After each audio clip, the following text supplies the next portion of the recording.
They got on ships and they came to the United States, just like immigrants get on planes and come to the United States. Right. That should not be debatable. Like, everybody in the United States, unless you are native to these lands, has an immigrant journey somewhere in their family ancestry, period. Like, that's how the United States started. I want to see a community where when people like my parents immigrate here, they don't have to go through the same hardships.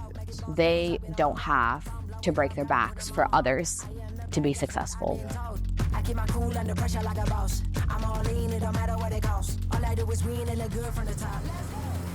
Hey, what's up, good people? Welcome back to another Student Entrepreneur episode. I am your host, Zeke Wongaga. Today, we are in North KC. What are we doing? We are visiting immigrant-owned businesses and asking how they start their business and what are some challenges they face, and so that way you can be able to learn from me. And today, I got one and only, a good friend of mine. I'm really excited for you guys to meet her because she is the founder of I Have an Immigrant. Make welcome, Komal. How you doing, Komal? Good, how are you? Good to see you. So, Komal, where are we today? We are at Sahara Fine Indian Restaurant in North Kansas City. Sweet. Is this your favorite place? It is the best Indian restaurant in all of Kansas City. Sweet. So, Komal, tell them a little about I Have an Immigrant before we go into today. Yeah, so I Have an Immigrant is a nonprofit organization, started off as a storytelling campaign, share immigrant stories, why people come to America, and it's since then grown into a 501c3 nonprofit organization, and we help fund the filing fees for immigrant families to help alleviate the barriers to citizenship and provide additional resources. So Sweet. All about helping immigrants get integrated into their communities. Sweet. Thank you, Komal, for being on the show today. I know that you are kind of like my guide today to get to the right restaurant. So we're going to try Sahara. Yes. Let's pull up. All right, let's go. All right. So we are at Sahara. Yes. This is an awesome space. I like it. It's so cozy. So can we get to meet the owner? Because I kind of want to share about what the business is. Of course. I think they're right here. How you doing, sir? Sat Shri Akal, Uncle Ji. Sat Shri Akal. Nice to meet you. Thank you so much. So tell us a little bit about your business and kind of how this started. Like, where are we today? ਥੋੜਾ ਜਿਹਾ ਦੱਸੋ ਸਾਡੇ restaurant ਬਾਰੇ, ਤੁਸੀਂ ਕੀ ਬਣਾਉਂਦੇ ਆ, ਕਿਉਂ ਸ਼ੁਰੂ ਕੀਤਾ, ਕਿੱਥੋਂ ਆਏ ਆ? ਅਸੀਂ ਪਿੱਛੋਂ ਪੰਜਾਬ ਤੋਂ ਹਾਂਜੀ ਇੰਡੀਆ ਦਾ ਪਾਰਟ ਹੈ ਪੰਜਾਬ ਸਟੇਟ। ਅਸੀਂ ਪੰਜਾਬ ਤੋਂ ਆਏ ਹਾਂ। ਮੈਂ 2004 ਚ ਆਇਆ। ਹਾਂਜੀ ਇਹ 97 ਦੇ ਵਿੱਚ ਆਇਆ ਹੋਇਆ। ਹਾਂਜੀ ਤੇ ਅਸੀਂ 2014 ਦੇ ਵਿੱਚ ਇਕੱਠੇ ਹੋਏ ਹਾਂ। ਪਹਿਲਾਂ ਇਹ ਪੂਜਾ ਦਾ ਕੰਮ ਕਰਦਾ ਸੀ। ਹਾਂਜੀ ਮੈਂ ਕਿਤੇ ਕੰਮ ਕਰਦਾ ਸੀ।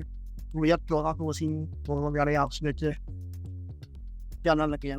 ਹਾਂਜੀ ਇੱਕ ਤੋਂ ਬਾਅਦ 4 ਸਾਲ ਕਈ ਅਸੀਂ ਇਕੱਠੇ ਕੰਮ ਕੀਤਾ। ਮੈਂ 14 ਸਾਲ ਕਿਤੇ ਦਾ ਕੰਮ ਕੀਤਾ। ਹਾਂਜੀ 4 ਸਾਲ ਮੇਰੇ ਨਾਲ ਕੰਮ ਕੀਤਾ। ਹਾਂਜੀ 2018 ਦੇ ਵਿੱਚ ਕੰਮ ਛੱਡ ਦਿੱਤਾ ਸੀਗਾ। 2003 ਹੋਰ ਤੇ ਕੰਮ ਕੀਤਾ।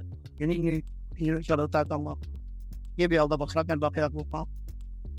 ਮੈਂ ਵੀ ਤੋਂ ਐਕਸਪੀਰੀਅੰਸ ਦੇ ਗੱਲ ਸੇ ਇੱਕ ਨਿਸ਼ਾਨ ਹੋ ਗਿਆ ਸੀਗਾ। ਗੱਲ ਸਕਿਨ ਕੋਲ ਤੋਂ ਬਾਅਦ I don't like people shop though. ਹਾਂਜੀ ਇਹਨੂੰ ਕੋਈ ਲੱਭ ਨਹੀਂ ਰਿਹਾ। ਇਹ ਵੀ ਚਾਹੁੰਦਾ ਸੀ ਸ਼ਾਪ ਦਾ ਉਹਦੇ ਟਾਈਮ ਵੀ ਕੁਝ ਲੱਭ ਨਹੀਂ ਰਿਹਾ। ਹਾਂਜੀ ਸੋ ਇਹ ਜਿਹੜਾ ਇਹਦਾ ਨਾਮ ਸਹਾਰਾ ਅਸੀਂ ਇੱਕ ਦਾ ਸਾਫ ਬਣਿਆ ਪਾਪਾ ਐਂਡ ਇੱਕ ਦਾ ਸਹਾਰਾ ਬਣੇ।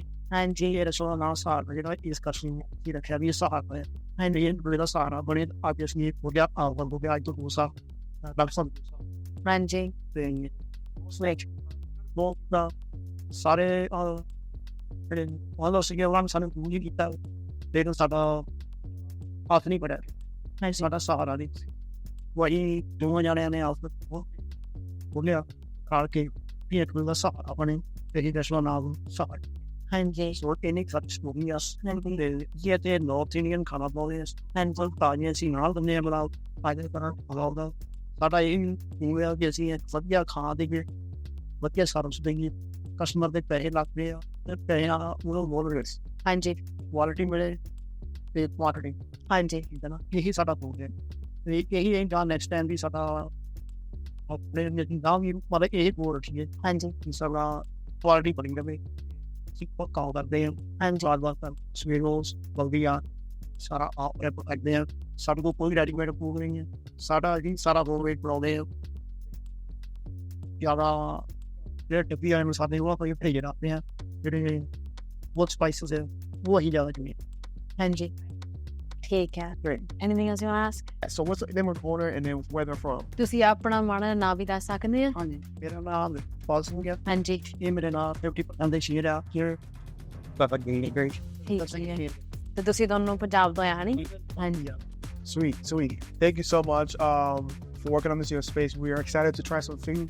And Komal says this is the best place to eat. So Yeah. I'm excited to try it. So yeah. ਅੱਜ ਅਸੀਂ ਸਾਰਿਆਂ ਨੂੰ ਵੀਡੀਓ ਤਾਂ ਬਣਦੀ ਆ ਵੀ ਅਸੀਂ ਪੂਰੀ ਕੈਂਸਰ ਕਮਿਊਨਿਟੀ ਨੂੰ ਦਿਖਾ ਸਕਦੇ ਆ ਵੀ ਇੱਥੇ ਲੋਕੀ ਕਿੱਦਾਂ ਆਉਂਦੇ ਆ ਬਾਹਰੋਂ ਆ ਕੇ ਕਿੱਦਾਂ ਕਮਾਈ ਕਰਦੇ ਆ ਕਿੱਦਾਂ ਆਪਣਾ ਬਣਾਉਂਦੇ ਆ ਕਿੱਦਾਂ ਘਰ ਬਣਾਉਂਦੇ ਆ ਤਾਂ ਉਹਨਾਂ ਨੇ ਮੈਨੂੰ ਪੁੱਛਿਆ ਸੀ ਵੀ ਹੈ ਤਾਂ ਥੋੜੀ ਜਿਹੀ ਮੇਰੀ ਇੰਟਰਵਿਊ ਪਰ ਉਹਨਾਂ ਨੇ ਮੈਨੂੰ ਪੁੱਛਿਆ ਸੀ ਵੀ ਤੇਰੀ ਕਿਹੜਾ ਫੇਵਰਟ ਰੈਸਟੋਰੈਂਟ ਆ ਤਾਂ ਮੇਰੇ ਤਾਇਆ ਜੀ ਵੀ ਬਹੁਤ ਆਉਂਦੇ ਆ ਇੱਥੇ ਤਾਂ ਮੇਰੇ ਮਨ ਦੇ ਵਿੱਚ ਸੀ ਵੀ ਅਸੀਂ ਤੁਹਾਨੂੰ ਸਪੋਰਟ ਕਰਨਾ ਹੈ ਵੀ ਤੁਹਾਨੂੰ ਹੋਰ ਇੱਥੇ ਬਿਜ਼ਨਸ ਮਿਲੇ ਤਾਂ ਹੋਰ ਲੋਕੀ ਆਉਣ ਸੋ ਤੁਹਾਡਾ ਬਹੁਤ ਹਾਂਜੀ ਆਪਾਂ ਬਾਕੀ ਬੋਲਾਂ ਸੋ ਹਾਂਜੀ ਅਸੀਂ ਕੋਸ਼ਿਸ਼ ਕਰਾਂਗੇ ਆਪਦੀ ਕੁਆਲਿਟੀ ਮੇਨਟੇਨ ਰੱਖਣ ਦੀ ਹਾਂਜੀ ਇਹ ਤੁਹਾਡੇ ਨਾਲ ਵਾਅਦਾ ਆਇਆ ਹੁਣ ਵੀ ਸਾਡੇ ਕੋਲ ਰਾਜ ਵੀ ਹਾਂਜੀ ਇਹ ਨਹੀਂ ਦੱਸ ਠੀਕ ਹੈ ਥੈਂਕ ਯੂ ਅੰਕਲ ਜੀ Thank you so much. Thank you Thank you. Let's get some food. Thank you so much. Thank you. All right, sweet.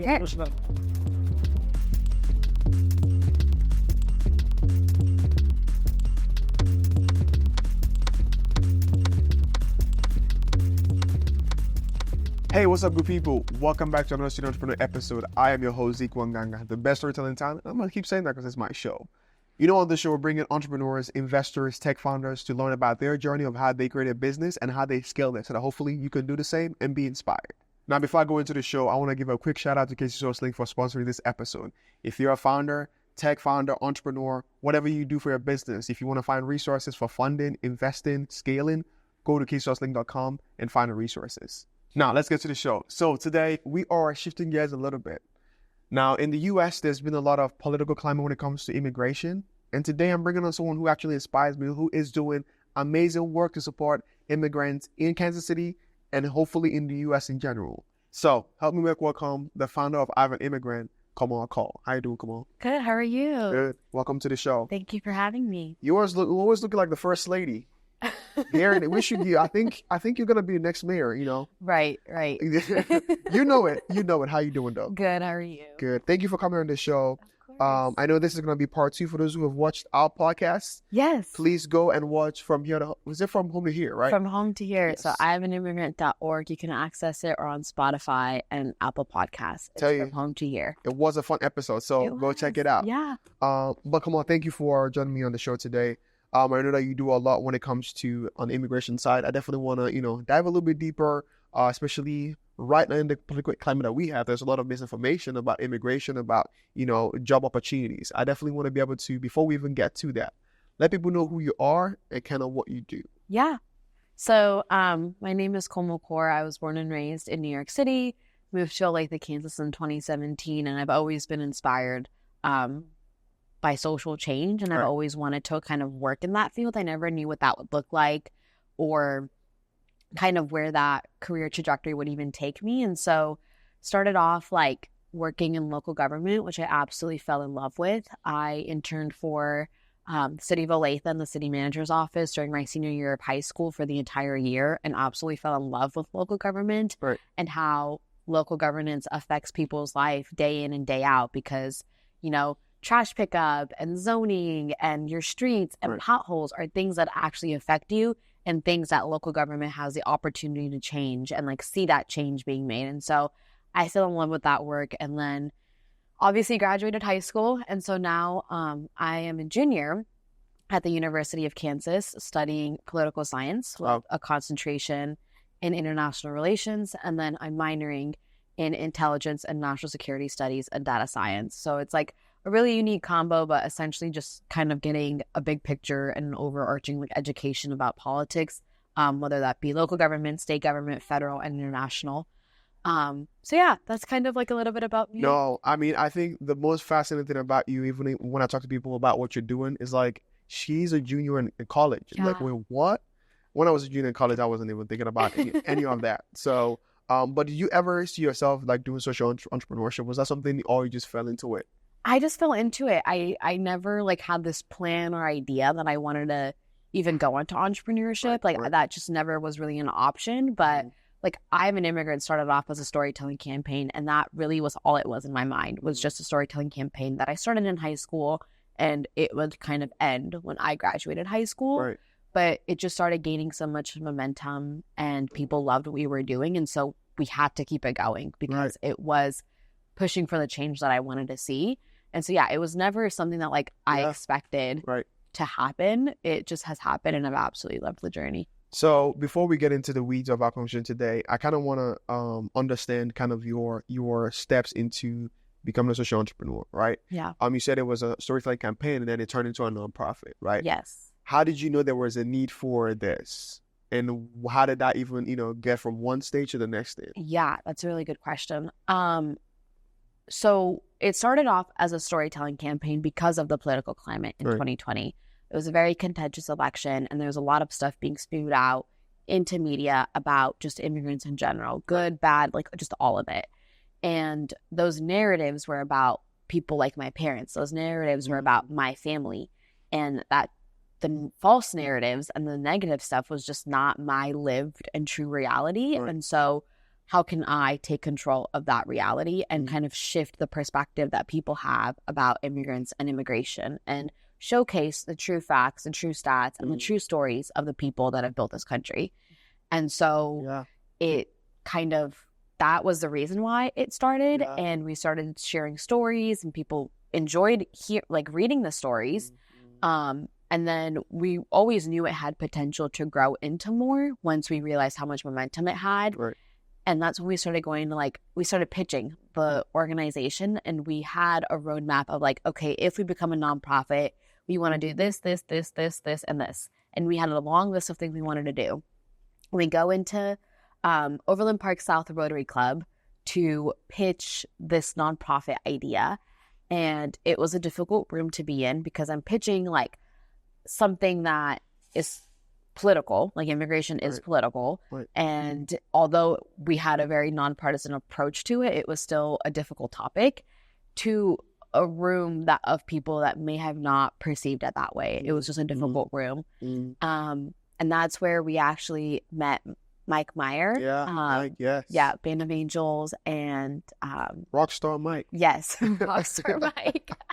I'll clip this just for you, Mike. Rockstar Mike. We'll give you a name now. Go ahead. That's where we met Mike, and he came up to me and he was like, here's my card, reach out to me. I've created a nonprofit ground up. I can help you do this. And I was like, okay. And so I reached out to him. We had a few meetings, and he kind of helped us build a roadmap of what it would look like to build and develop a nonprofit. And like I said, we went in with a long list of ideas of everything we wanted to do. We wanted to do anything and everything there ever was possible to do to help immigrants. And as a single nonprofit, that's just not possible. You can't have that long laundry list of things you want to do, starting off at least. And so he was like, narrow this list into 3 things. And so that's where we chose storytelling, financial assistance, and resource assistance. The financial piece, because in my experiences, it was the biggest burden on families, was the money that they have to pay attorneys, the government, just money in general. It's hard on immigrant families. And then resources in general. And when I say resources, I talk about that as a comprehensive thing. Because it's more so about community. It's more so about finding a space where you belong and cultivating spaces and communities where immigrants feel comfortable asking for help and accessing resources. And so we kind of had those 3 pillars, which is what we now call them. And he helped us kind of file for 501c3. So we met an attorney, and Hush Blackwell has a pro bono program / clinic, and they took on our case and helped us file for 501c3, articles of incorporations, bylaws, EIN, all those things that as a junior in college, I had no idea what they meant, but I was like, sure, we need them. Sounds like it. And so we filed, and we got our nonprofit status, our 501c3 from the IRS in less than a year, which was not expected. And so summer of 2022 was when we got that, started building the board, started off with 4 people, went down to 3, and then went back to 4, all kind of towards end of 2022 into 2023. And last year was all about just like building the groundwork, building like the foundations, and just trying to like figure out how we're going to make this thing run and work. And this year has been all about growing and scaling and enacting that groundwork. So that's kind of how the behind the scenes you all wrote work. your first grant too yourself and got a big grant for Health Foundation. You can't miss that whole part. Yes, we wrote. I wrote a grant for the health, or I wrote an application for a grant from the Health Forward Foundation, and we got $50,000 from them. So which is amazing. Yeah, grants are not easy to write. They are not easy to write. The fact that you actually got something out of it is fantastic. It's crazy because like the whole, I think in general, like the whole entrepreneurship experience, you have to learn how to do so many things by yourself. That's right. Like social media and designing posts on Canva, like. Okay, I can do that. I apparently can write grants, I guess. I don't know. Like, you just got to figure it out. Yeah. Or like task management, fundraising, like just every little thing that in the real world, they're like, this person does social media and this person does grants and this person does strategy and this person does fundraising. As starting off as an entrepreneur, you have to do all of it. Yes. And you kind of have to get good at all of it. So it's been a very unique journey. No, I mean, I agree with you on the being able to wear different hats, you know. Yeah. Even on my side, I do video production, but I also do Canva graphics because you have to be able to design your pitch decks. You have to do the social media part of it. Right. You have to be the one selling it for your company. You have to be the one in these meetings. So you have to wear different hats at different times. Right. Depending on where people see you at. Right.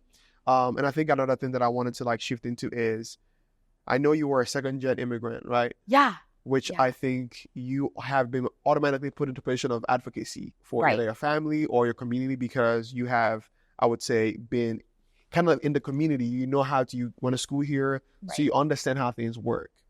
And I think from someone who is, I would say, a little bit of an outsider, because I feel like as an immigrant, the systems are not really set up for immigrants in a way. You kind of like have to kind of bid in some doors to be able to get in there. And once you get in there, it's even harder to be able to make an impact, because trust is one thing, right? Right. Talk to me about the importance of, because I know, you know, meeting someone like Mike already gets you in so many different doors, right?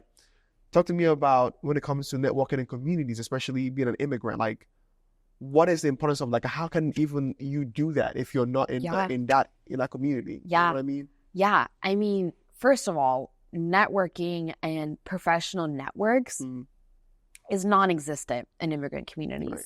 As a child of immigrants, you're not taught you need to go to networking events in college. You're not taught how the school system functions. You're kind of thrown into school or put into school, and you're supposed to figure it out. We're not taught or told or have mentorship on college applications, on FAFSA, on SAT, on ACT. So off the bat, immigrants and children of immigrants are at a disadvantage because we don't have parents that have gone through the systems that can help mentor us through the systems. Yes. And so oftentimes, if you are the youngest sibling, which I have an older brother, he was a person I would ask questions about, hey, so like, when am I supposed to take the ACT? And like, when do I start studying? And like, what colleges should I apply to? How do I even start looking for colleges? So off the bat, like all of that stuff, you're already supposed to do it all on your own and figure it out on your own. Yeah. And then you do go to college, and other kids are at an advantage because their parents have professional networks. That's right. You know, if they need a job and they're in the business school and dad works at this company and dad knows this person and I want to work in this job, you're going to get the job. Yes. You're going to get the job. And that is how the world works. It's about the people you know. Yes. But when you come from a community and a family where you don't have those roots, where you don't have kind of that network, and our parents and our families work labor-intensive jobs that are very important in the United States, but aren't the same as like the professional networks like I mentioned, you're on your own. Yes. And now you have to build your professional network, and now you're starting from bottom up. And meetings with Mike put you into rooms that are above our families and our community's wildest expectations, like wildest dreams. And even being able to present in a room full of white people is a huge deal. Yes. Not just for myself, but for my family and for my community and for the people I represent. And so starting from that one conversation truly is what kind of led me to understand, okay, I need to start meeting people. I need to start going to things, and I need to start networking. And I built my network by like connection. So like Mike would introduce me to Shivani, our board president, and we met coffee, and Shivani would introduce me to Alex, and Alex would introduce me to somebody else. And like that is how like networking worked for me, because the other side of it, I never knew about networking events that would happen in the Kansas City area, because again, I didn't have family or parents or people like that knew about that. And so figuring that part out was also on my own. And also those spaces are not built for college students that kind of work somewhat professionally. It's built for established, fully professional individuals. And so then knowing that I want to put myself in those rooms and go in those rooms, it's on me. Right. It's on me to figure it out. And so it is difficult. Like it's not an easy thing. I would say so. I know people talk a lot about generational wealth. Yeah. But I think something else that is missing in that conversation is generational social capital. Yeah. Because that's even bigger than even generational wealth. Right. Because knowing the owner of let's say MB Bank in Kansas City, MBKC Bank in Kansas City, or the bank in the plaza, that is social capital. Right. That if you are an immigrant like myself, who came as an international student, I don't know the owner of those banks, right? I will go in through the employee route. Right. But having those conversations that can be able to plug into places is something that I think as immigrants, we don't get that advantage of, because we have not been here for a long time. Right. Like someone can say, hey, like I'm from the Smith family, and boom, you have an in. I'm from the Kaur family. Okay, and So what happened? What's next? Yeah, you have to prove yourself, right? Yeah, you're literally trying to say, give me a little piece of this, and I can show that I can do more with that. Right, bit. And you constantly have to work 3 or 4 times harder than your counter peers. Yes, and that gets exhausting when you're in college. You constantly have to do more to prove yourself. You constantly have to be more to prove yourself. Right. You can't mess up. You are not allowed to mess up, because you don't have the social capital to recover from that. Yeah. All right. So I am excited, said this is the best place to get in Kansas City. Yeah. Oh, yeah. So I'm excited to try some good food. And whenever I go to an Indian restaurant, I always start with goat meat, and I love goat meat. Okay. So I think I'm going to get the rich sauce Komal with goat meat. Okay. But before that, I think we should start with some appetizer. I agree. Yeah? What are you thinking?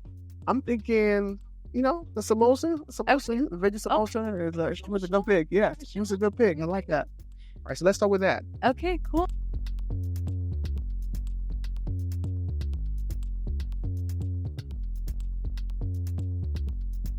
All right. I think we got some more food coming. Okay. I'm excited. Let's go. Okay. So a little bird told me that you are the owner's daughter. Do you mind sitting with us and chatting for a little bit, giving us some more info? So who do we have here? So give us your name. I'm Athleen. I am the head chef's daughter. He cooks the curries. I am a third-year college student, and I am pursuing a degree in nursing. So pretty big stuff. Thank you. So tell me this. When it comes to, the business started in 2022, you said. So when you guys get location, funding, and all that process, what was that like? Because I know the pandemic was a huge struggle. Yeah, so we obviously checked a lot of locations for the convenience of it and for how much revenue we thought it would bring in with customers and sales. And we did end up buying this location in 2020, and it was with family funding. So my parents contributed, and his partner and his wife, and we kind of, with that support of them and the both of them, we got this place bought. And it didn't open up until 2022 just because of that pandemic. And so they've definitely been the 2 supporting stones that have been keeping this place up. So tell me this, because I don't know how to run a restaurant. How do you get people to come and buy your stuff? Like, how do you get them open? What do you do? Right. So, yeah, advertising was a big thing that we were lacking when we first opened. We just couldn't really figure out how to get people to come in and spread the word. And so it was very, obviously, slow in the very beginning, but we slowly gained some social media. And so we started posting on Instagram a little bit and Facebook, just trying to spread the word. And the customers were even more supporting, and they would always let us know that they would tell their friends and family to come check it out. And I honestly think more than advertising, it is the support of the customers that have really helped. and the loyal ones that come through and through every week, and just they bring new people every time, and we're just gaining that crowd. Yeah, I mean, this is really good food. I love this the most. So tell me, in terms of, watching the process of this business growing, what have you learned for yourself, especially, being a first-gen immigrant, seeing your family do this business? What has that been for you? I think one of the biggest things I ended up learning was you can't really give up on like the first try. After we bought this, we had this place locked up twice during the pandemic, and it was heartbreaking. Both times. But it's a lot of perseverance, a lot of determination that gets you through it. And I think that was one of the biggest lessons I learned, just because you would think it's one and done and you just kind of have to move on. But I think that if you keep trying, it will eventually all work out in your favor. Yeah, wow. Isn't perseverance the immigrant story? Especially with what you're doing too. Like, that's a very, huge part. Is like, you can't stop at the start. And I'm glad that I'm at a position where I'm at now, where I can be a resource, being on the board of your organization, and hopefully be able to bring my values to that and help other people who are coming behind. Because I always believe, and this is what I say on this show all the time, is each one teach one, right? When you learn something or gain something, don't just hold it to yourself, try and spread it around, right? So I want to ask this. So for people who are watching and have seen the success of Sahara in their cuisine, that didn't know the story of 2020 through 2022, right? That part, what could you say to them, knowing that, you guys closed shop twice, and they feel like, what was that building back process for you, making sure they have a place? I think a lot of it was just receiving that support from family and, just never losing that perseverance, obviously. And it was a pretty stressful time, I'd say, just because there's a lot of risk going into it. And so with building it back, it took a lot, and we weren't entirely ready to open the day we opened, and it was a little rushed, but it was just a lot of family support that really got us through. At the end of the day, it is serving the community, but it is also something they're passionate about and something they want to do. Obviously, until they retire.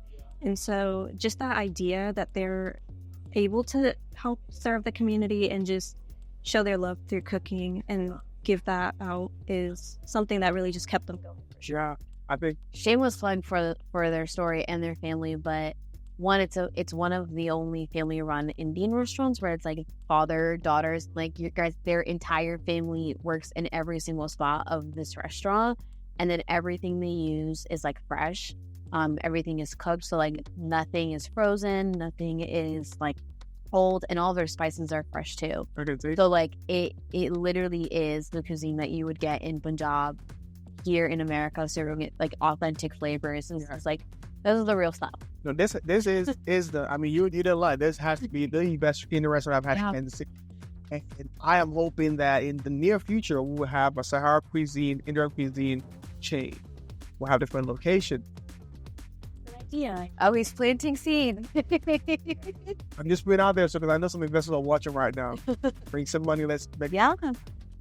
So, Evelyn, thank you so much for, giving us this wonderful food and sharing a little bit about your journey, about you guys' story, because I think it's important to not just see, you see the door, see the signs, the hiring, we never know about their story, who they are, how they started. Now have a little bit more insight on the humans behind this wonderful restaurant. So thank you, Evelyn, for giving us your time. And then we're going to continue eating this because I am very hungry. I don't know about Komal, but I'm going to continue. Ready to dive in? Yeah. So thank you, Evelyn. Thank you. I'm at the top, that's 1, not 2 or 3. This real life, baby, don't make believe. Let's talk a little bit about the economy, the humanness, especially with immigrants. Because I know in the media right now, there's a lot of misinformation about, especially the job market, the economy. And I think there's this tug and pull of where, immigrants are taking jobs or immigrants are doing this or that.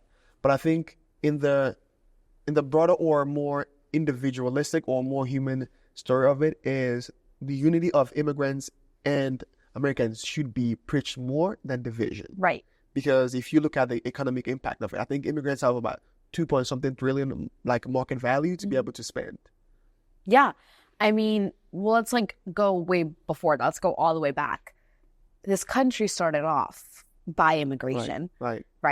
And so post-colonization, when people started coming over, they got on ships and they came to the United States, just like immigrants get on planes and come to the United States. Right. That should not be debatable. Like, everybody in the United States, unless you are native to these lands, has an immigrant journey somewhere in their family ancestry, period. Right. Like, that's how the United States started. And so I think that's very important to just have an understanding of when we're having this conversation, is that we all come from an immigrant background. Yeah. It started off with a wave of Irish immigrants and a wave of German immigrants. And, you know, if we look back, we had exclusive policies like the Chinese Exclusion Act that didn't allow immigrants from China to come in the 1860s, maybe 90s. I'm not sure on the date when that act was passed. Right. But we made it exclusive to where only European immigrants were favored in the United States. And then when people say you need to get in line because my family came here the right way, what was the right way and what was the line? What does that mean? What was that? Yeah. Because as far as we know, there was no system and there was no line. Right. You came here, you got to Ellis Island, and you were screened. And as long as the person didn't think you were crazy or had a disease, you were in because you were European. And so things were like, that was different. And so now when people say the United States of America was built by immigrants, it truly was built by immigrants, whether it was the railroads that were built by Chinese immigrants or the foundations of this country, whether you were German, Irish, whatever it may be, they were immigrants. And that was how this country was built. And now fast forward to the economy and the job market now, when you look at jobs in the trucking industry, in manufacturing, in the tech industries, they are predominantly immigrant-dominated fields. And also, there are jobs that are not easy to work. Like, my dad is a truck driver, and sending my dad to work every day or knowing he's going to work every day is very difficult because, one, the job in itself is tolling. Like, you're sitting in a truck the entire day driving and shipping off, like, deliveries. Like, he drives a semi, you know? And then it's also difficult because I have to have the conversation of you're not allowed to stop whenever, like, if he needs to stay overnight somewhere, you're not allowed to stop in any small town because he drives like in the Midwest. He doesn't go to the coast, he'll drive in the Midwest.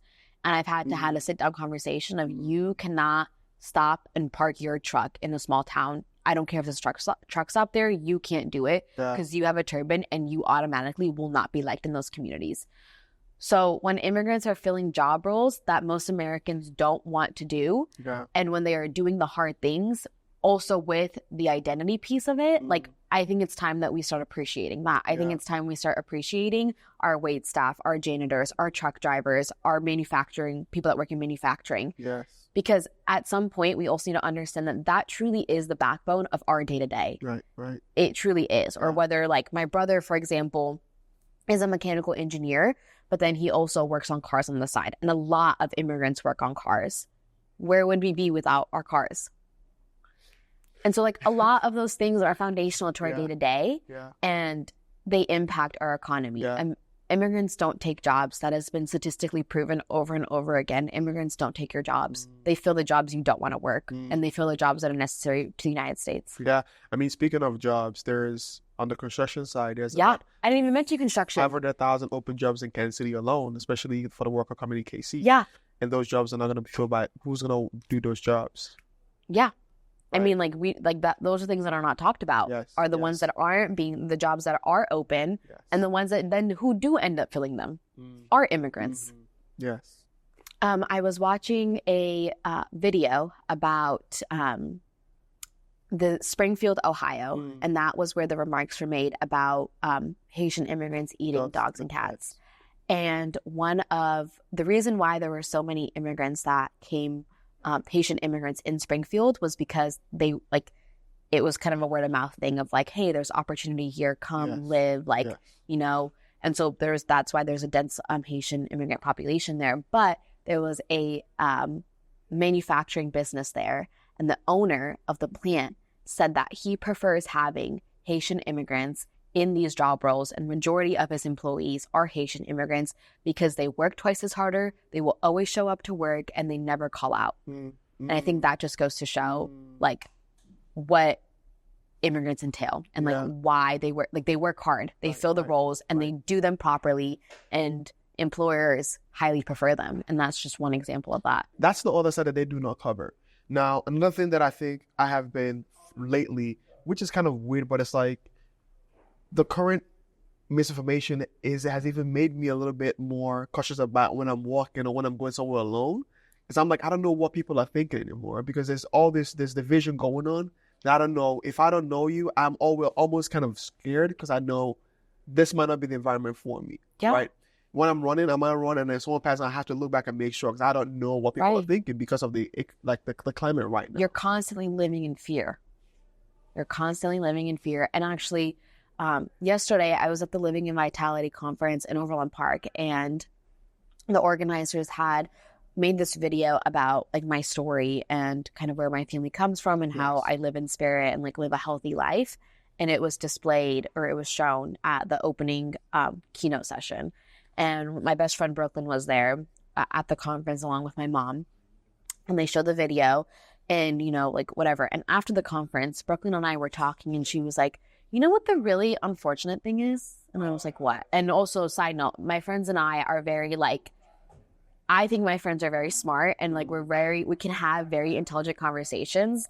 And that's not often thought, like when you think about Gen Z, people don't think that we can do that. So that's like a complete side note, but I just want to say that we can do that. We have highly intelligent conversations. You are the founder of a nonprofit, so that means you're Thank intelligent. You. But she was like, you know what the really unfortunate thing is? And I was like, what? She was like, I don't want this to come off the wrong way, but people that saw your story probably didn't see it the way I did. And I was like, what do you mean? She was like, I saw your immigrant story. I saw your family story and how you've kind of built this thing to support immigrants, and, you know, like how important family is to you. She was like, somebody else probably didn't see that. They probably thought that you were probably wasting your time, or like they just had a negative perspective about the topic and didn't see it in the same bright lens that maybe I did or your mom did or like supporters did. People that didn't agree with the topic automatically probably have a negative association with you now. And I was like, yeah, like that is when you put yourself out there as like the strong advocate for something, like that is the other ending that you're going to get of it. People like, who do you think you are? Yeah. No, and I think also with, especially because there's two something that I do storytelling, but also do on the immigration side, right? It's like, I always focus on the human, right? I feel like if you understand a human who is doing something, it's easier to understand a little bit about their journey, right? But if you take it on, this group of people, then you are missing the individuals in that group, right? They're doing different amazing things, right? In your journey, especially building I have an immigrant, and I know one of the major things that you guys want to do is make people feel welcome, make immigrants feel welcome. In that sense, especially in Kansas City or wherever in the U.S., what do you think is missing to kind of create this welcoming environment for immigrants in general? Like, what are things you think are missing? Yeah, I think there's a lot missing. And I think one is just the sense of curiosity within the broader community. And I mean curiosity in a good way. Like, we don't want to know our neighbor anymore. We don't want to ask questions. We don't want to understand their stories. We don't want to know why they came here. And instead, we do want to jump to conclusions, and we do want to think what we want to think. And then we have confirmation bias, and we just believe that. And there's that.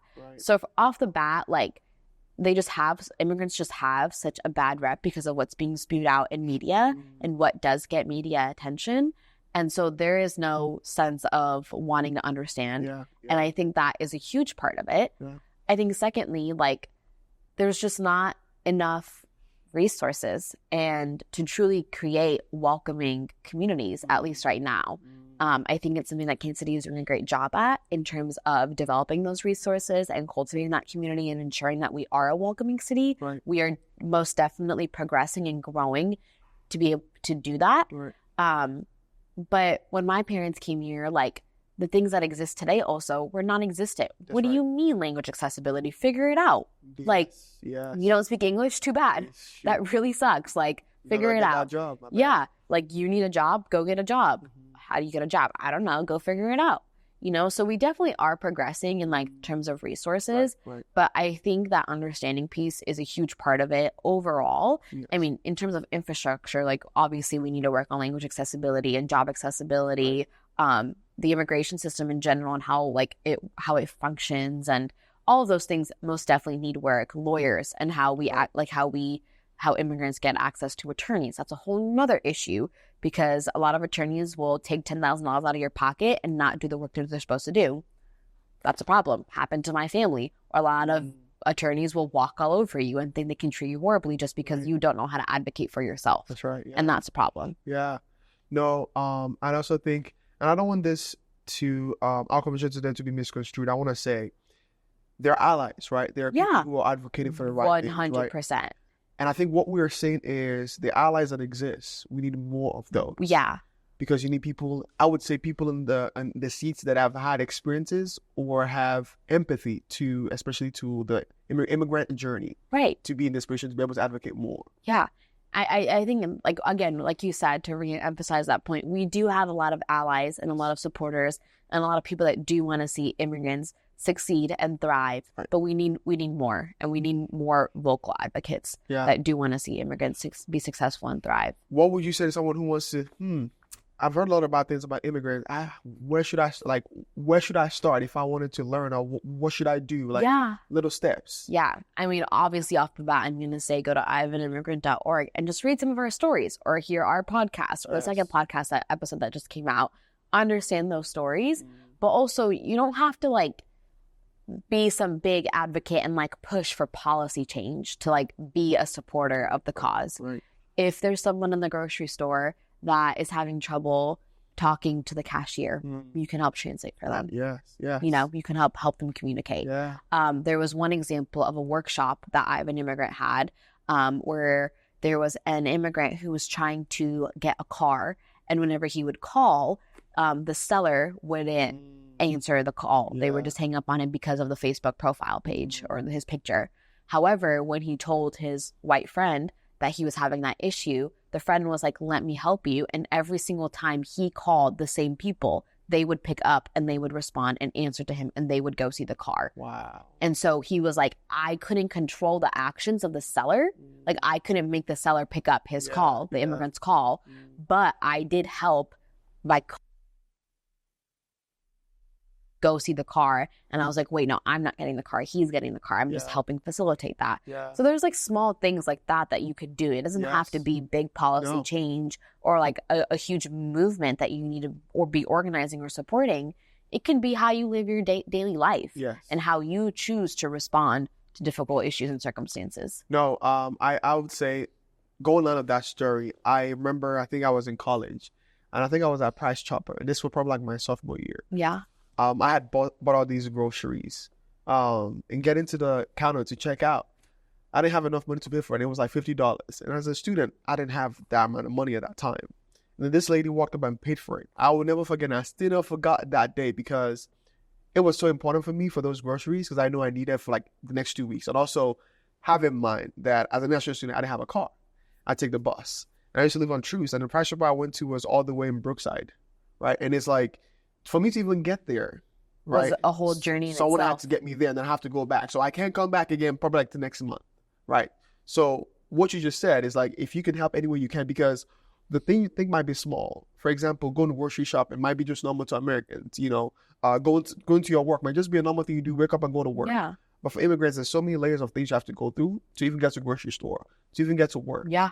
Because most of the things, and I think this is something you mentioned in what we were talking about, is things that affect us are things we don't have control over.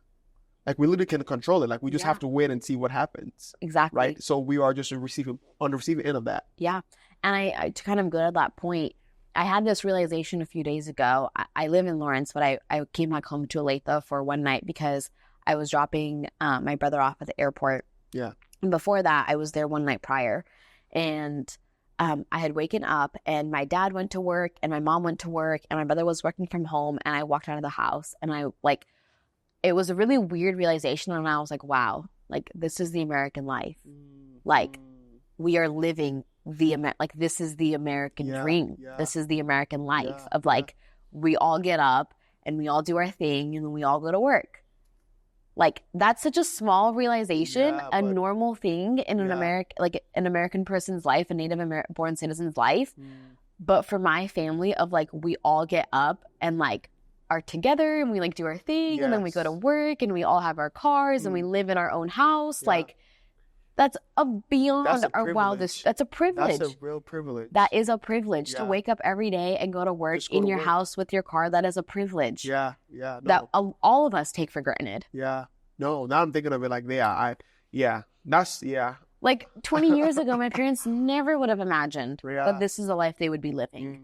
Mm. Yesterday, I took my mom to the conference, and it was beyond her wildest dreams to be in a space like that. Yes, yeah. Like, those are things we take for granted, having right. access to those resources. Access is such a huge thing, and I think that's why I preach so much for allies, right? Yeah. Because if you don't have anyone on the table, advocating for you, you never get to that table, Right.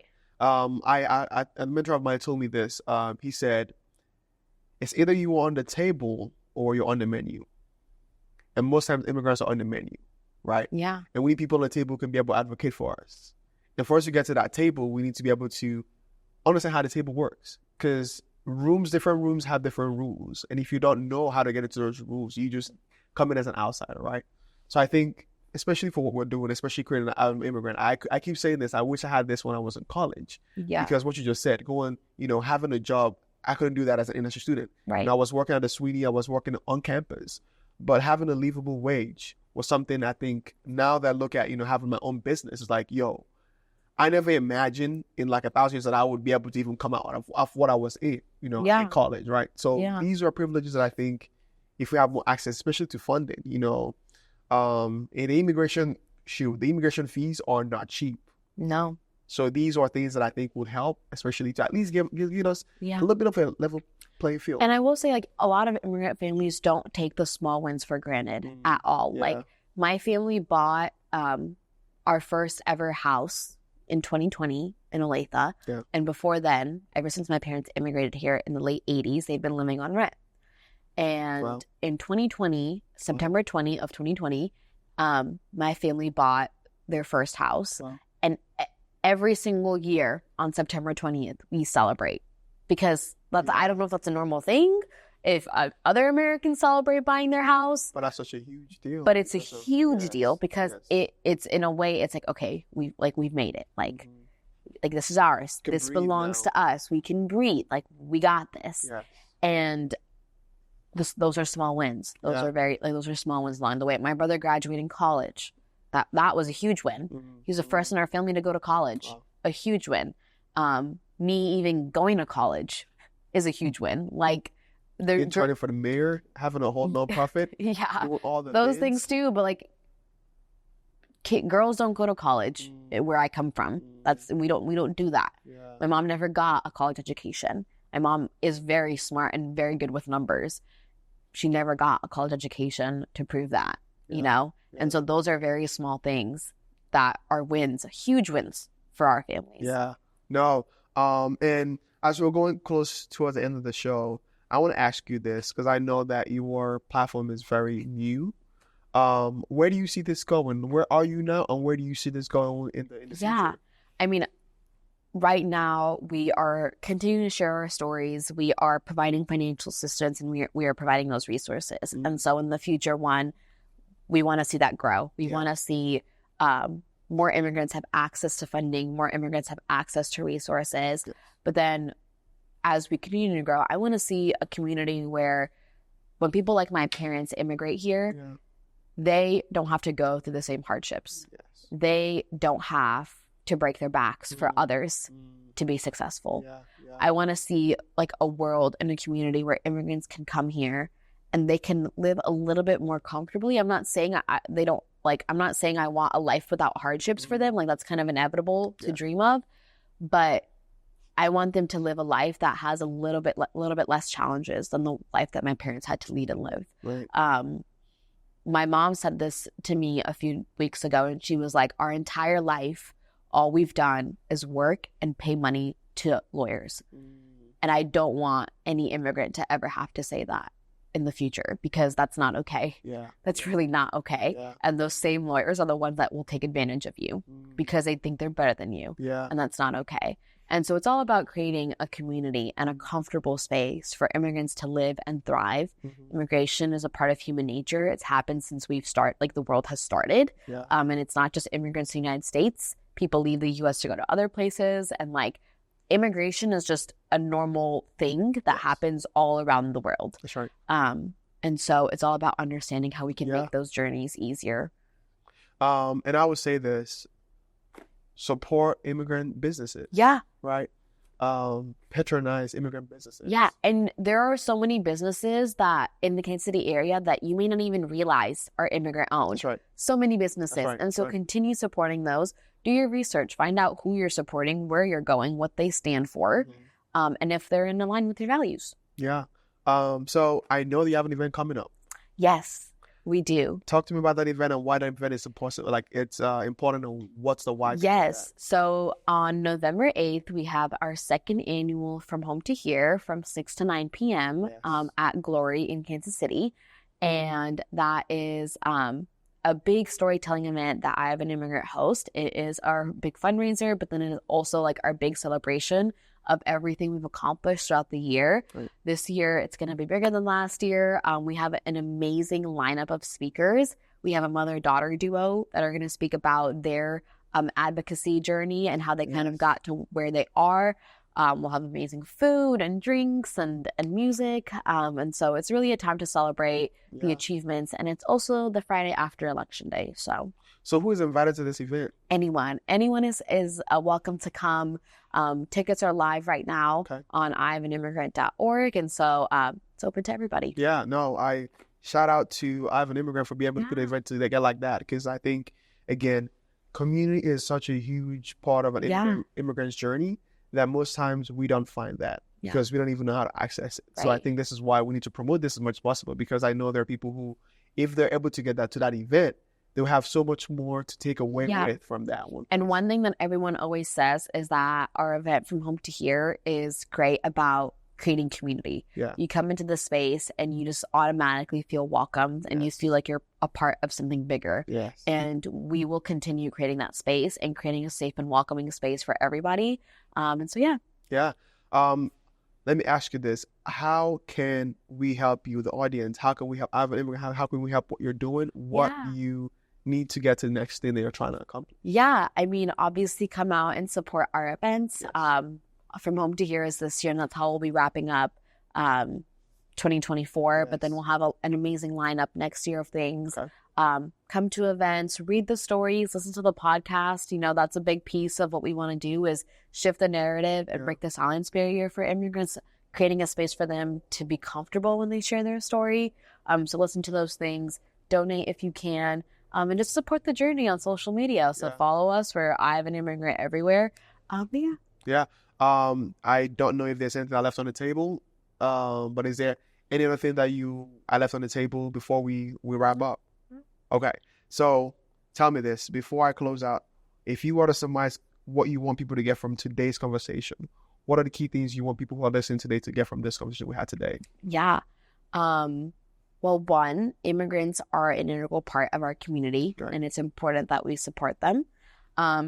Two, just vote. Vote in the election period. Yes. I'm not going to tell you who you should or shouldn't vote for, but just vote. Get out there. It's a privilege to even be able to vote, so you exercise your right.